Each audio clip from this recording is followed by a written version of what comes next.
Hello, everyone. This is Olga from SEO Sly. Welcome to the SEO Podcast by SEO Sly. This is episode number, I think, 6. We'll see.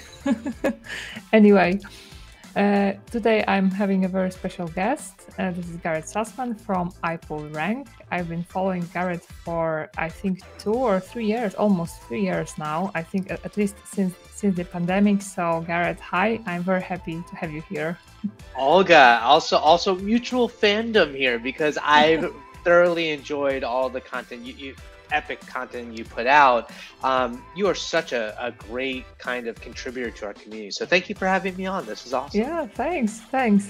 Okay, Garrett, if there is someone who doesn't know you, can you do a brief introduction of yourself?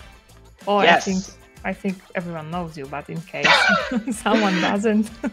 always expanding to new audiences. No, my name's Garrett. I have been in digital marketing for 10 plus years, kind of very much a T-shaped marketer with an obsession of SEO. So worked in the SaaS world doing graphic design and local SEO and all that. And yeah, I like to hang out on Twitter and talk about emerging trends in SEO, and currently working for iPullRank, which is a marketing agency where I do demand generation.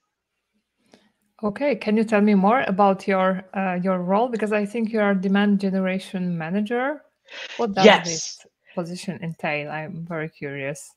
So it's funny, demand generation is one of those terms that's like it's been around in marketing for a while, and yet we always we're marketers, so we repackage it, and everyone has a different definition.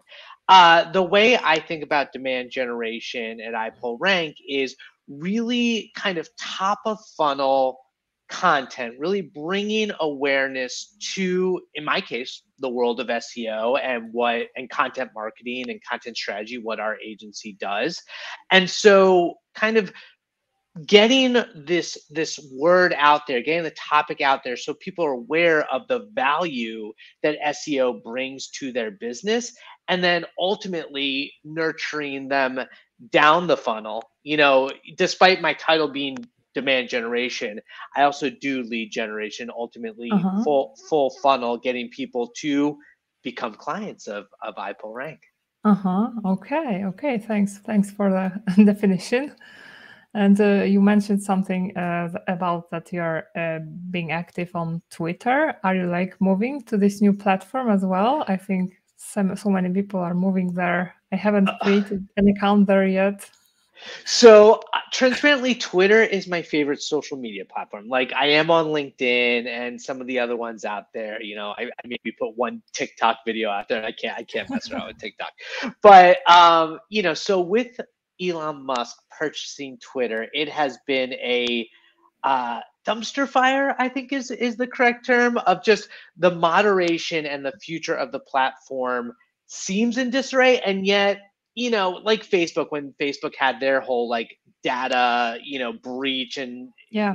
analytics issues, no one actually left. So I'm skeptical whether people are ultimately going to leave Twitter. I think right now it's just there's a lot of fun, dramatic outrage. Mm-hmm. I have an account on the Mastodon kind of decentralized social media platform. So it's kind of like Twitter.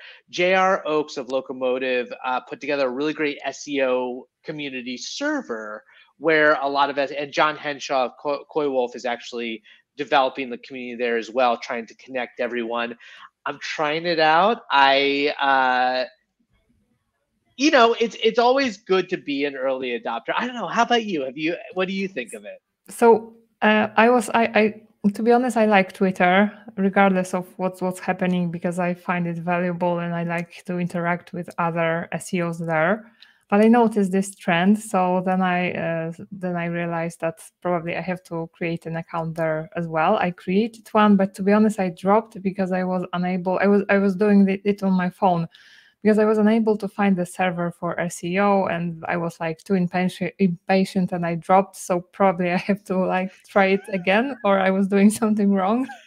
I don't blame you. It is not intuitive, and I feel like I just kind of stumbled on there because the CEO and founder of iPullRank, my boss Michael King, he shared on Twitter, and so yeah, I did the same sort of thing where I had no idea what I was doing at first, and then through some weird searching found the community, and then it was one of those like just looking at other people's profiles and seeing who they're following and then following them and then kind of feeling connected. But it's any new network is just Mhm. kind of you feel like you're walking around in the dark and you're just bumping into things until you find your way. Yeah, exactly. Okay. Okay, thanks for sharing that. So, can you like tell me in more detail how you started in SEO, like in more detail, like because you mentioned something you were doing something with local SEO, so like, Yeah. So I was in Silicon Valley doing the startup thing for graphic design, and I left that and got uh-huh, old, and I found this tiny little SaaS company called Great Us. And so what it was, this was back in 2016, and they did online review generation. So what the software did is it helped small businesses and agencies uh-huh, get like reviews not only on Google but on a variety of review sites. Like there are review sites for every industry. As you know, like in the legal industry, you have Avo where you have lawyer reviews, and in home services you have Angie and Home Advisor and Thumbtack.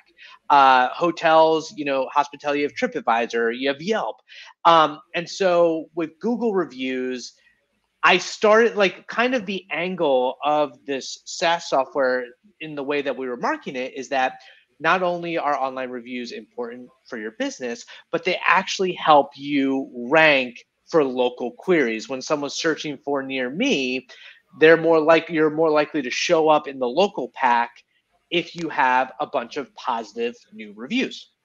And so I started doing the marketing for the SaaS company, and I'm like, oh, local SEO is really interesting.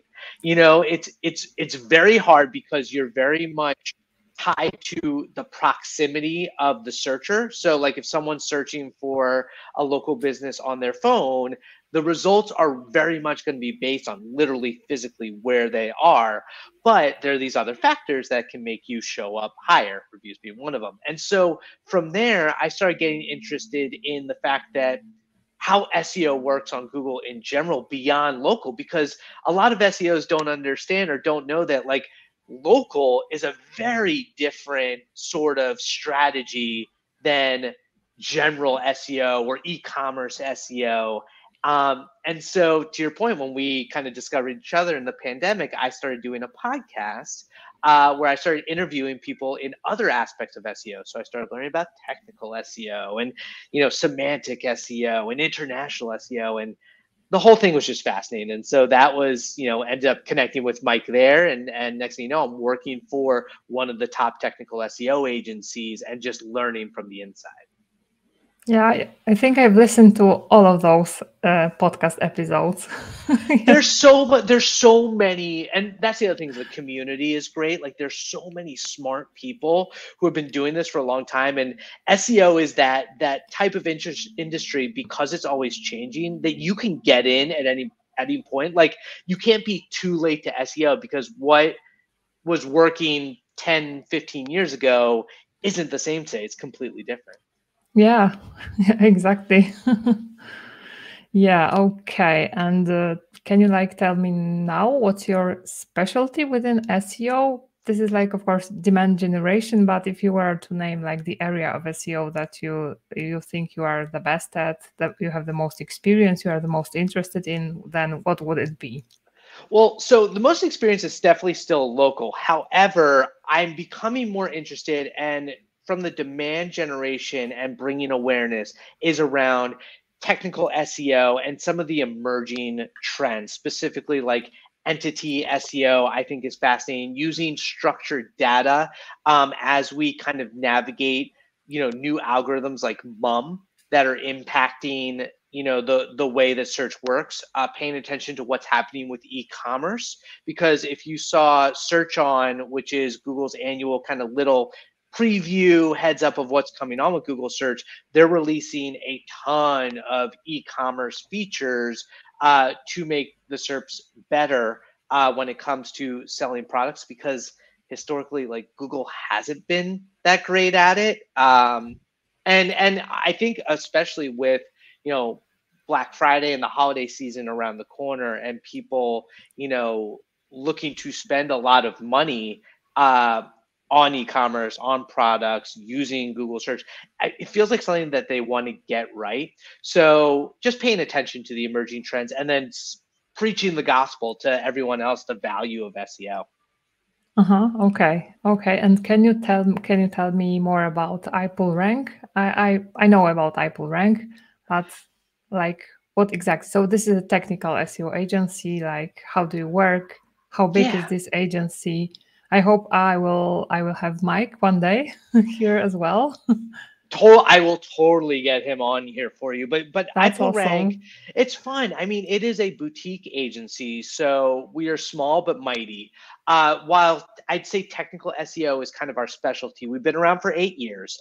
Mike's built the whole thing from scratch, and so we offer a variety of services, starting with audience research, content strategy and content creation, and then technical SEO and content engineering. And the reason we offer these services is, as you know, they're all interrelated in 2022, 2023 going forward. Like, there's a lot of focus in our philosophy around the buyer's journey, right? Mhm. Around being visible at every point of where your different personas are searching for your business.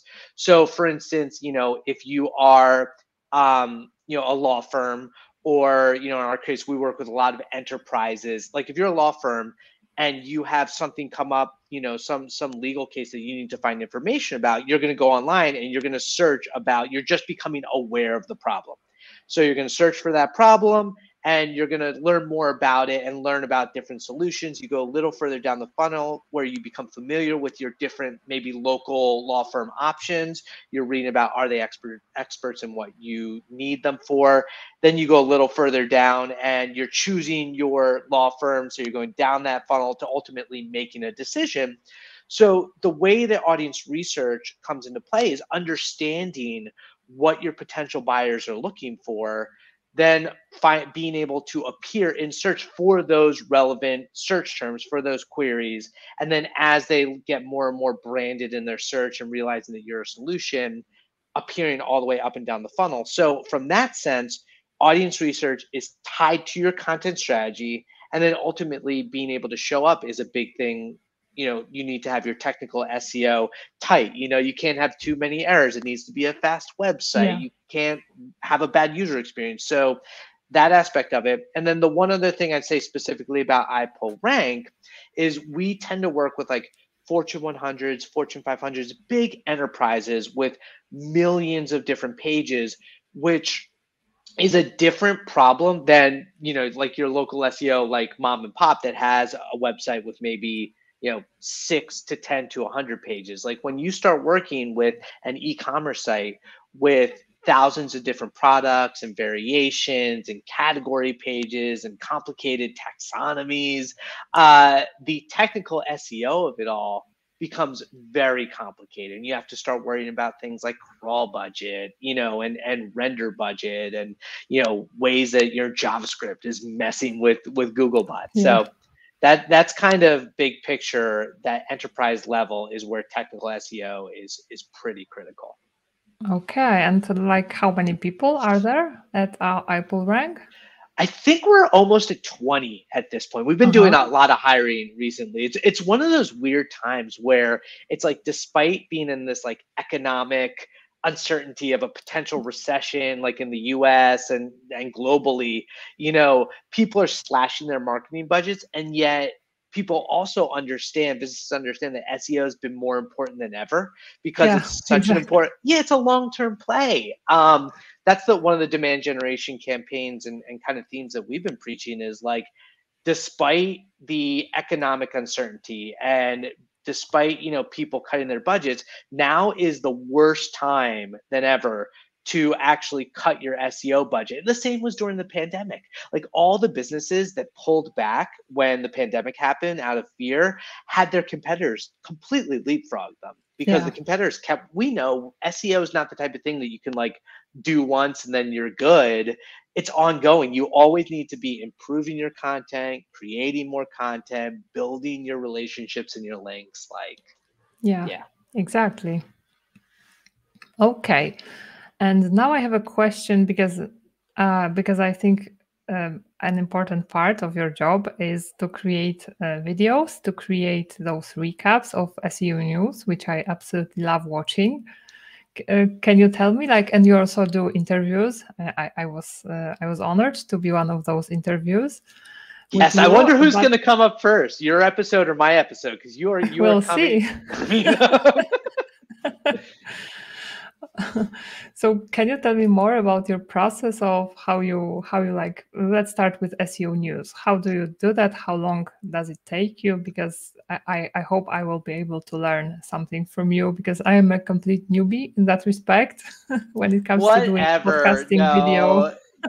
You are doing great. It is so much fun to make these videos. I think it's what I love most about my job is engaging, giving back to the community, like in a creative way. So to your point, we have the SEO Weekly, which we've been doing for over a year now, have about 45 episodes. And so every week I cover, everything that's going on in our industry, whether it's, big Google algorithm updates, any sort of SERP features that we're seeing pop up, news articles, the Twitter community. There's a lot of people that share great educational content on Twitter or on YouTube that I include. And so my goal is basically, I always aim for like a 10 to 15 minute show, but like I am very, it's usually 20, I think.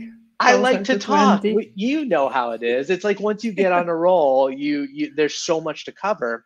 And so they end up being like closer to 15, 20 minutes. And so my process is over the course of a week, I will go to my news sources. And so they're either SEO Twitter. So all of my favorite people that I follow on Twitter, just kind of seeing what they're sharing and what's piquing their interest, and then grabbing that, reading it. It's so in terms of the time, and I don't want to jump around too much, but in terms of the time it takes, like one big part through that process is as I find these news sources, not only reading through it and writing like a little summary for myself on what to cover, but also grabbing visual assets that I'm going to include in the editing of the video.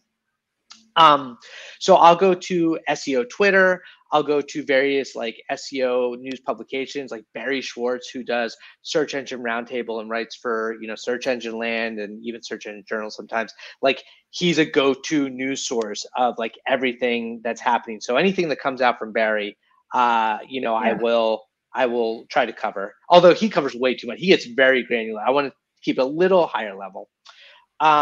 Google Search Central on Twitter, anything that they put out. So that's the main Google hub, whether it's, their podcast or Martin Splitt doing a video or obviously actual updates. And then I'll use a couple other sources like SparkToro has a trending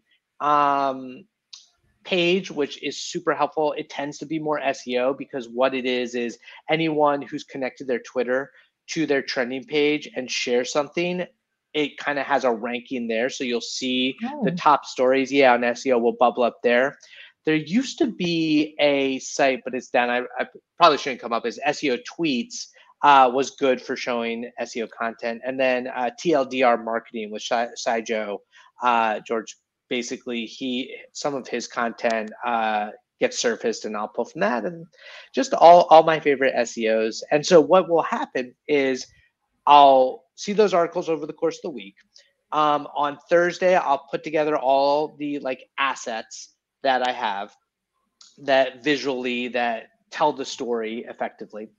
And then Friday, I will do the shoot. So I will shoot it on Zoom.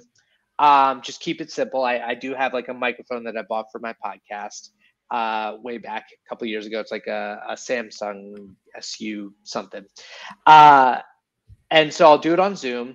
and I'll record it there in little bits and pieces. Like originally I just did the whole thing as one take. And as you know, you iterate over time, you learn what works better and what's more effective. And so now I realize it's hard to like get it right in one long 20-minute take. So now I'll do little clips. It takes a little bit longer in some ways, but I feel like the quality is a little bit better. So I'll have my Google Doc is how I organize everything. And I'll go through each one and I'll record and I'll stop and I'll label it and I'll put it in a drive. I'll record and I'll stop and I'll label it and I'll put it in a drive. Yep. Okay. Because it's not live. And so then I have all those videos. So usually the shooting will take me a couple of hours because I've done all the pre-work, which usually takes me another like 2 to 3 hours over the course of the week. And so then once all the video shooting is done, I'll also do a little promo at the time because I think it's important. A big part of content creation is distribution. And so I'll do like a little 1-minute promotion about what the episode's about at the same time. Like you put it on LinkedIn, I think. Yeah, I put it out on LinkedIn and Twitter are my go-tos. I probably should share on more social channels, but those are my major social that we put on Facebook as well from time to time. But I'll admit, if I wasn't a marketer, I wouldn't be on Facebook these days. Anyway. So then we do editing, like either I'll do it or my colleague Garrett Johnson, who came on back in February at iPullRank, he'll help me with a lot of editing. I use iMovie, very simple, I use a Mac, so I'll use iMovie just to do simple editing. I have a little title image that I'll create in Canva, which is free. I created a template way back when, and so I'll just update that each week. And I have the same like end credit image that I created on Canva as well. And so with iMovie, I'll just, I have a little music bumper at the beginning. I used to have music throughout the whole way, and then a bunch of viewers would say, Garrett, your music's too loud, it's distracting. I was like, okay, listen, because that's the big thing with SEO too, with content, is taking feedback, especially on YouTube. So remove the music, and then we will publish on Monday, and I'll put together a little blog page with all of my notes and all the links to all the episodes. I will embed the video on that page and then promote it on Twitter, and then I'll include it in our newsletter. And that probably takes another hour or so. So altogether, probably a solid 10 hours per week on it. I would say like almost entire week, because every day you almost do something for that. So yeah, that's I think I am still very slow, but the episodes I recorded so far, I did them in one shot, and then I was like splitting them, removing some stuff. But maybe this is a good idea, what you're saying. It's worth trying out, right? Like whatever is it's that balance between quality and speed, right? And exactly. And I do think it's like over time, as you do it more, it gets faster no matter what. Yeah.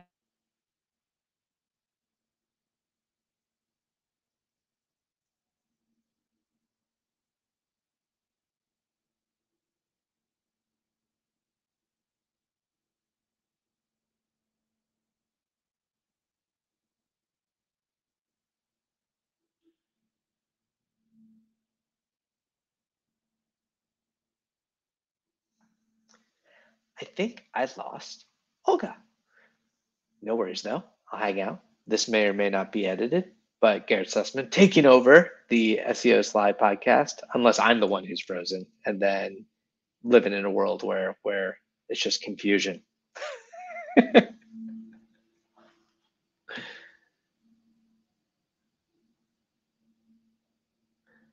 There we go. It is the Garrett Sussman takes over the SEO Slide podcast. So what else can I tell y'all? What else can we do while we're here, while we're waiting for Olga to get back, and she'll see this later and be like, oh my gosh, he ruined my show, or he made it the best thing ever. So in terms of like my normal day, so we do the SEO weekly, and that takes like 10 hours of my day. Beyond that, we have Rankable, and she's back. I was like, I was ready to do the whole show myself. take over.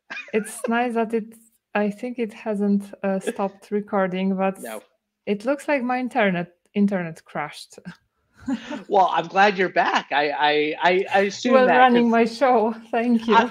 absolutely. Well, that's the worst thing too, right? Is like with all of these, like whenever you're doing anything technical, it's Murphy's Law. Whatever can go wrong does. But the worst is like to get through it and then lose the recording, Yeah. and then you're like, well, that was weird. So I think we're good. I think Yeah, we're I okay. think it's still recording. Yeah. Jesus. So what were you talking about? So I was just chiming in. I was just kind of finishing up, tying up about the SEO Weekly and just that we have a podcast called Rankable. Same sort of thing where weekly interviews with awesome people in our industry talking about a range of topics. We've been talking a lot about structured data recently.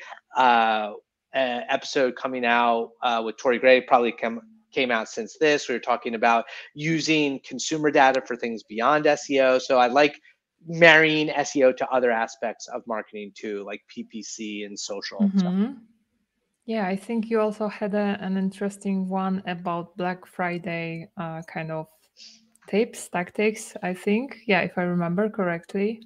yeah. Oh my gosh. Black Friday. So going back to what we were saying about e-commerce and Google trying to get it right, it's so frustrating as an e-commerce website owner because over the past year, you've had 5 product review updates, which is Google completely messing with the results for e-commerce types of queries, specifically about reviews that have a huge impact on brands, retailers, and affiliates.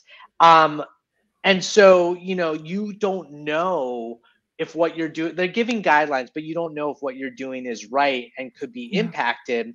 So that's been a very interesting thing. And then with structured data, Google's trying to improve it with enhancements like rich snippet enhancements for products, keeping you on the page. Like just a few weeks ago, they added the ability to click on a product and then it opens up a panel and it shows you a whole bunch more of product information. But our founder, Michael King, was writing a blog post recently about shipping rates and how Google is actually now not only pulling it from hard coded information on your website, but from the Google Merchant Center feed. Uh-huh. So you have to have all your information kind of aligned because if you have on your Google Merchant Center feed, a free delivery, for instance, for your shipping, right? But then someone goes and they find out they actually have to pay, $20 or euros or pounds or whatever, then that's an awful user experience. And so it's very frustrating as an e-commerce owner to try to have your information accurate between the Google Merchant Center, structured data, and your actual website, and Google just showing like whatever they feel like. Yeah. Yeah, I think I would like to pick your brains a little bit because it seems you have such a great knowledge. Can you before we go into more detailed questions about you, can you tell me more about can you share some tips based on your years of experience regarding local SEO? So what are some of the things we should be doing, we shouldn't be doing? Yes. So the big thing with local SEO and Mike Blumenthal of originally of Gather Up and now he writes for Near Media is kind of the godfather of local SEO, talks about this idea of like Google is the new homepage, especially for local, in the sense that when someone is either searching for your brand or searching for a near me query and whatever like service or product that you're offering, what shows up on page one is kind of your homepage for local SEO. So not only do you have to worry about your own Google business profile, which you have full control over, which shows up in the right side of the SERP for your brand, um, but also your website, other, like as I mentioned, other review sites will show up. And so reputation is really important for local SEO because when someone is either looking for your business or looking for a service that your business offers, your reputation will show up and down page one. And so when it comes to online reviews, I really do think that is a key component of, whether or not someone will ultimately choose your business. Like those 5 stars are very powerful. I don't know if any of your listeners, if you've ever done it yourself, if you are looking for a lawyer or a dentist or even just a restaurant, like people look at the reviews. And, whether it's fair or not, that will impact your business. And it actually is a ranking factor too. Okay, I still talking about near me and lawyers. I still see a lot of lawyer sites, probably not only lawyer sites, which have like, for example, a sidebar, and in the sidebar they have like different types of lawyers, and every lawyer is linked with near me, like personal injury lawyer near me, and they can like have like 20 different types of lawyers. What are your thoughts, experiences with that? So keyword stuffing it's one of those things that my philosophy with Google is you have to be aware of things work until they don't work. Yeah. And they have their guidelines, and Google's guidelines don't always actually result in like impact the results page. Like there are ways, I wouldn't necessarily call it, illegal, ways that like keyword stuffing, like they say don't do that, or doorway pages. But some of that stuff works, and it's very frustrating as an SEO. And so you can do these tactics and they might help you out in the short term. Just know that at any given algorithm update, core algorithm update, or like we have the helpful Spam content update or spam update, like you can get knocked out. So it's a very tricky thing to focus on, because on the one hand, if you have competitors who don't follow the rules, then they are going to benefit from that with keyword stuffing like near me, or saying that your business name is like injury lawyer, or family near me. law. Yeah, near me. Like it's frustrating because it works. And I don't think Google's gotten it right yet. And being a local SEO, we've been talking about this for years. Like it doesn't always pay to do things the right way. Now, I'm not advocating to break their rules. I'm just saying that this is how it is. Yeah. I think there is like even this it was like a famous picture, like there's this dentist near me, which like they called them like that. Yes. Dentist near me. Well, you think about it, even before the internet. So like in the US, we have the yellow pages, right? Like, so back in the day before the computers, the way you found a business was you would get this giant 3,000 page book that was delivered to everyone's doorstep for free, with a list of all the businesses, their address, and their phone numbers. And what businesses started doing is it was alphabetical order.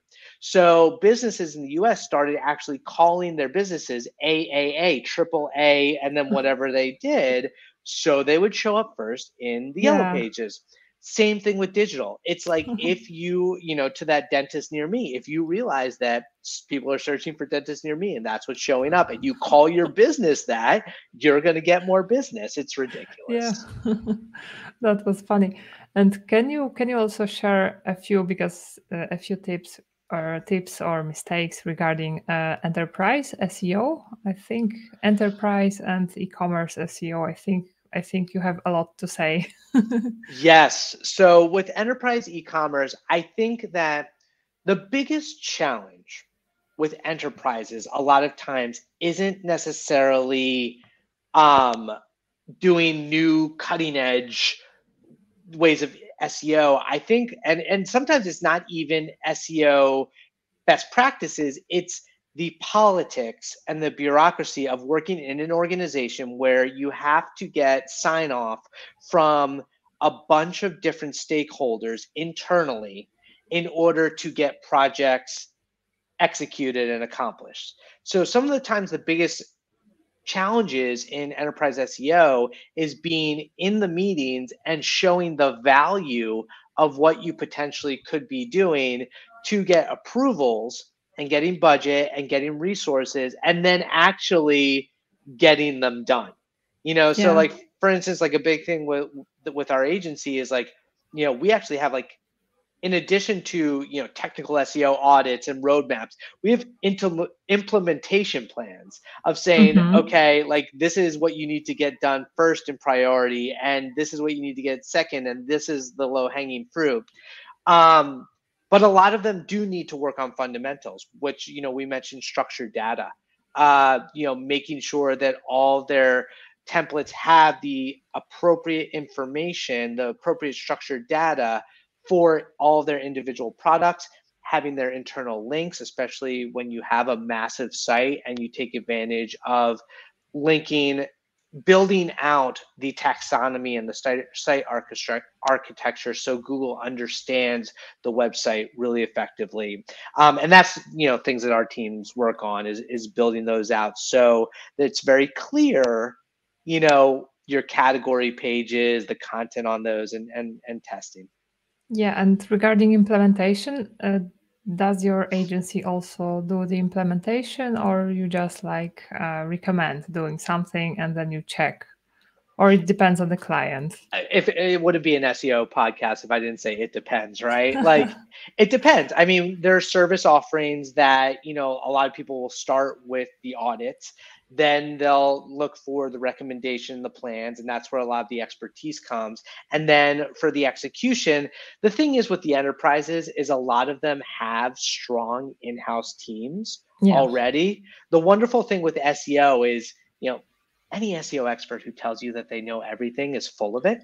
And so there's value in always bringing in other experts, other perspectives to make suggestions of what to test and what to experiment on. Because as we mentioned with local and sometimes these against Google guideline things work, same thing goes for enterprise. Like sometimes Google says, don't use automatically generated, NLG, natural language generation content, AI content, which Mm-hmm. is popular. And yet there are a lot of massive websites that if you put a little bit of AI content, it actually has significant lift. Our founder Mike King has done a few different studies that's seen like adding some AI content has added a 14% lift in search traffic. And now that's not raw AI content because we just had a post go out recently talking about how you can't use just raw AI content because the Yeah. whole way that they work is they're trying to predict what the next word will be. And a lot of times that can produce gibberish or Yeah. factually incorrect. So you still need human editors to go in and do it. But AI content can save you a lot of time.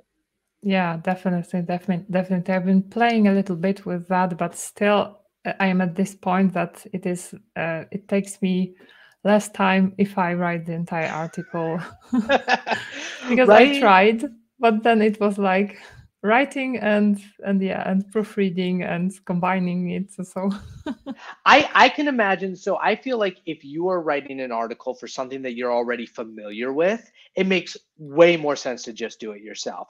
I think if you are completely out of the blue, have never, like touched the subject before, I could see how AI would give you a great kind of head start of just content on the page to work with. But also it's never, I know we hold ourselves to a very high standard of the quality of content. The AI content, producing quality content is always going to take way more work when a human works on it, but it's going to be better no matter what. yeah, exactly. Okay, so is there something you want to plug in now? Now it's your time to plug anything you want. Oh man, it's like, so first off, it's less of a plug, but just like join us on SEO Twitter. Despite everyone leaving, it is a great community. It's not going anywhere. People will I be on hope so. Twitter, right?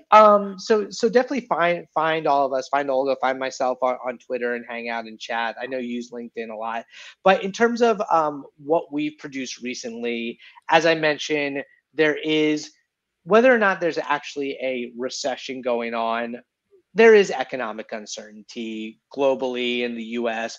People don't know what's going to be happening over the next, 2, 5, 10 years.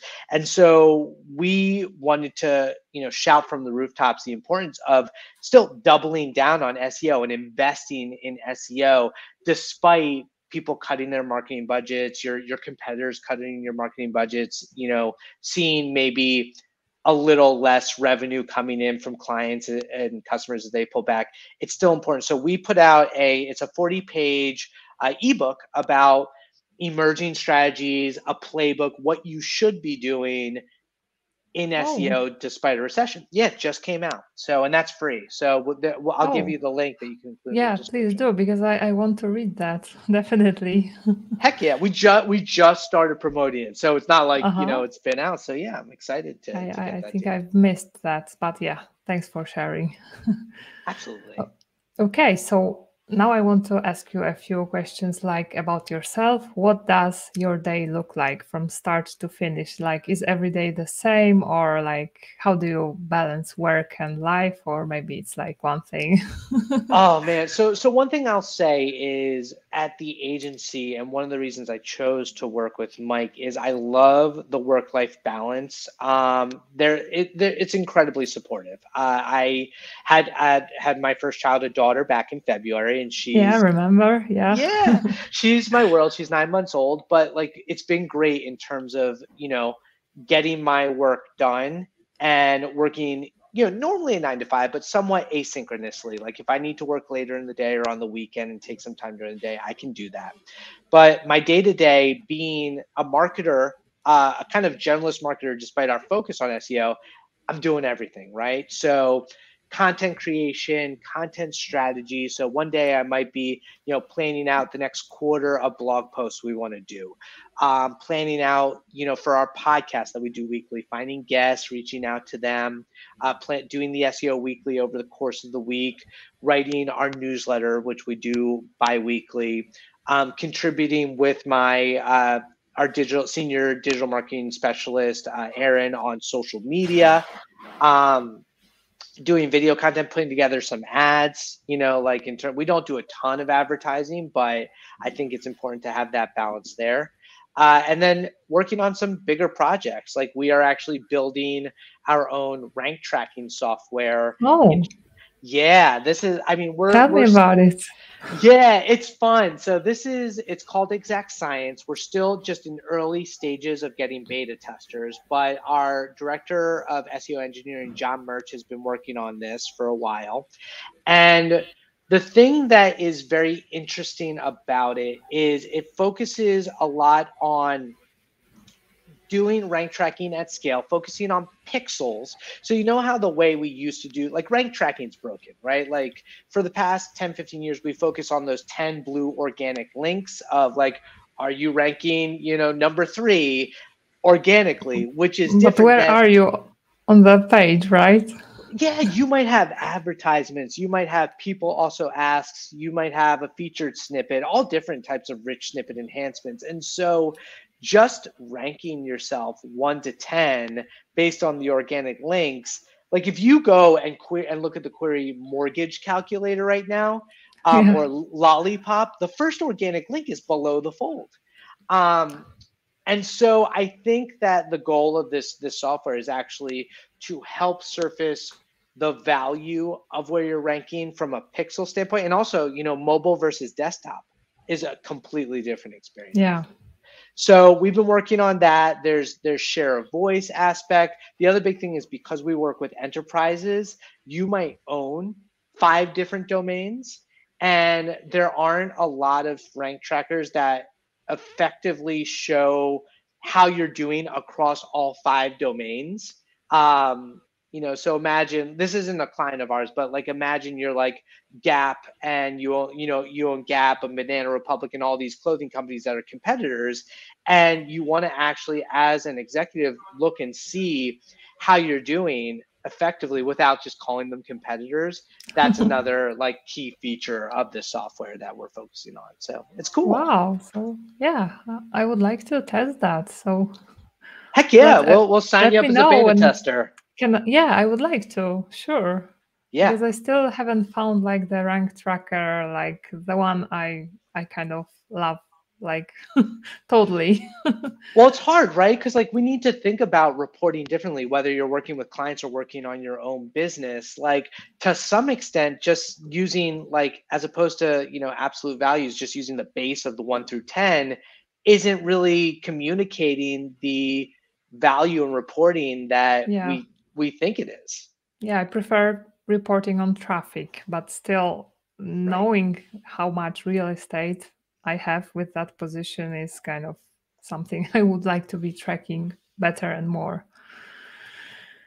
It's hard. Okay, so I think I wanted to ask you, how do you stay updated with SEO? Can you like recommend some of the books about SEO, some of the courses? Because I think you have already told us about how you compile the SEO news, but are there some SEO books, some courses, some maybe Yes. YouTube channels? Tell me. Oh, well, beside this wonderful YouTube channel, watch all of Olga's other SEO Sly content because it's Thanks. what I love about what you're doing is like you also go industry by industry. Like so often we talk about it depends when it comes to SEO because it's almost like the equivalent of like raising a dog. I don't know if you have pets. I know you're into pigeons, but like I have a dog, I right? have a dog, two cats, and a pigeon. So So it's like if you go online and you look for recommendations on how to train your dog, right?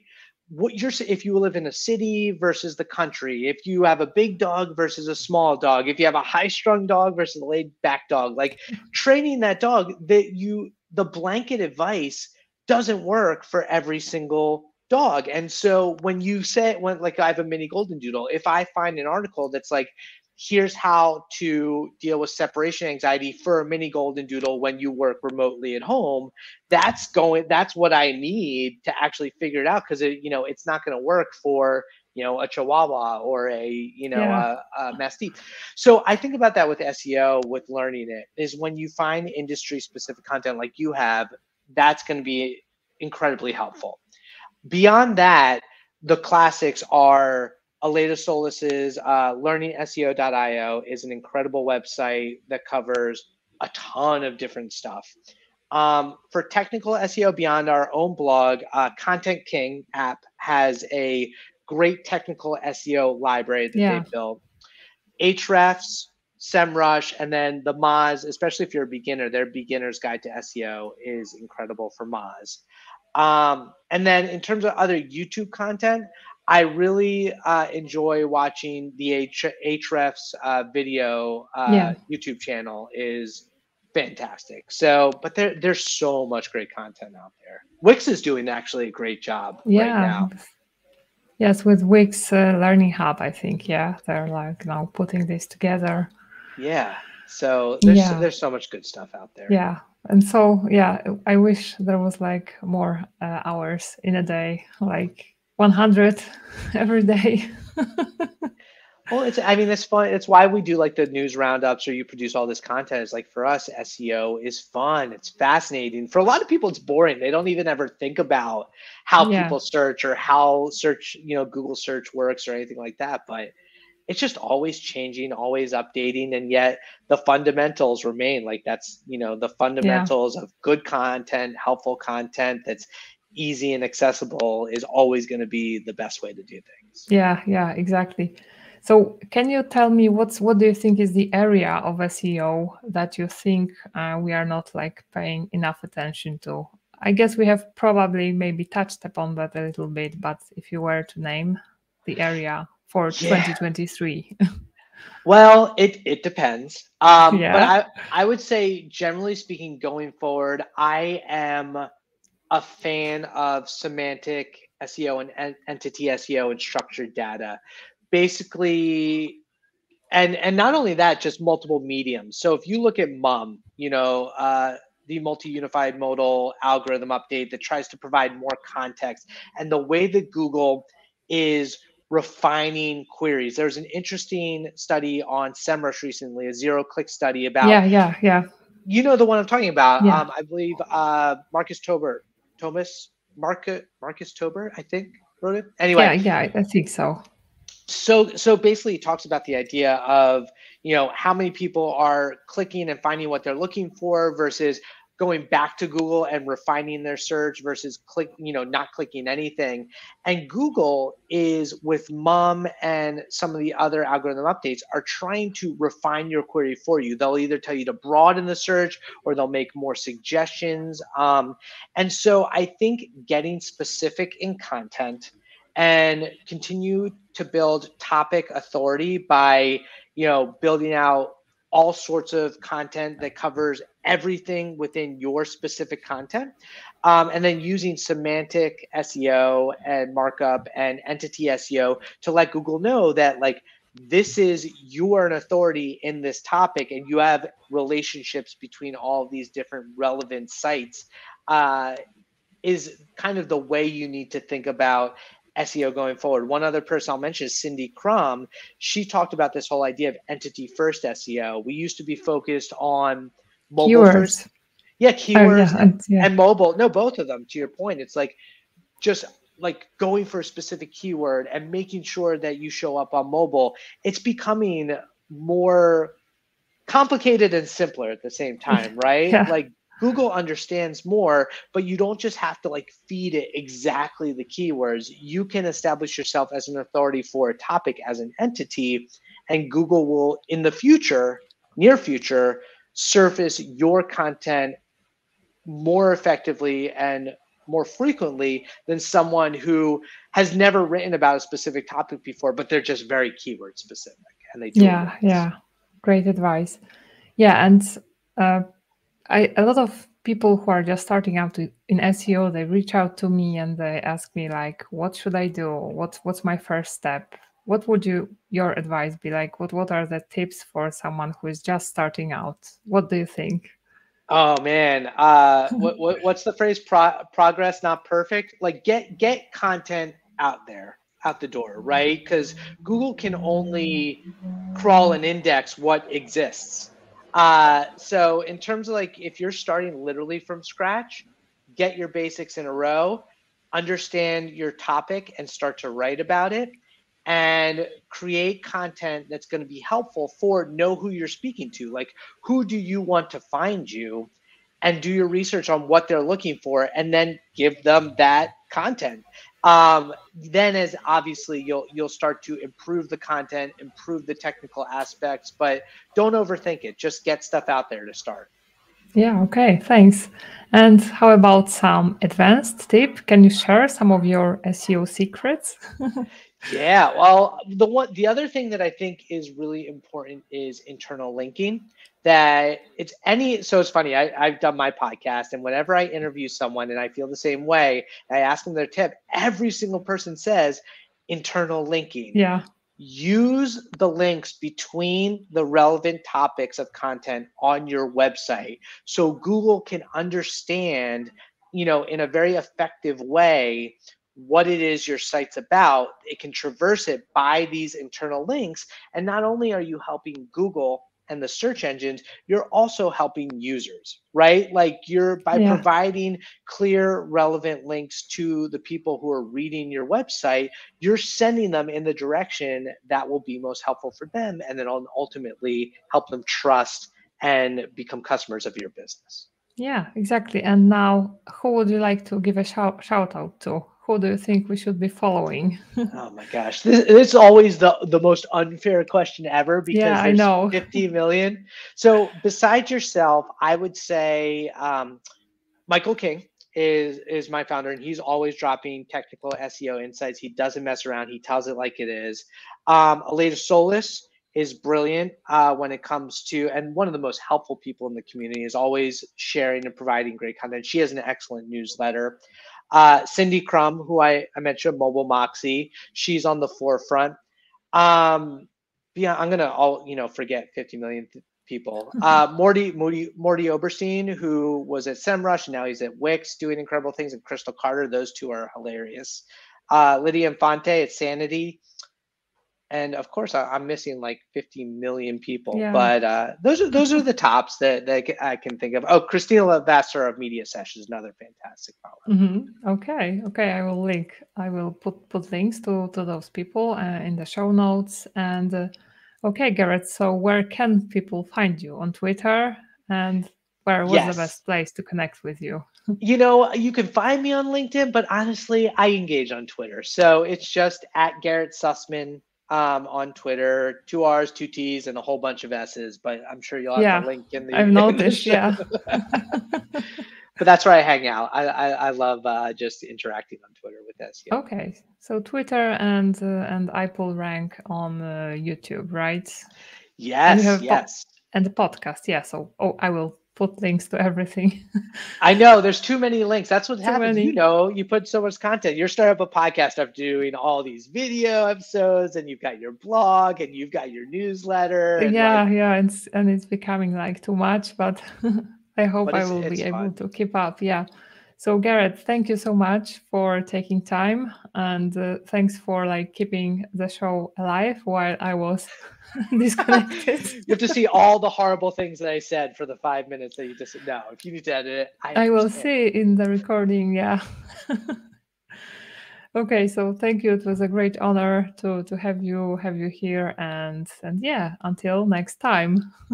Thank you so Bye much for bye. having me. See ya.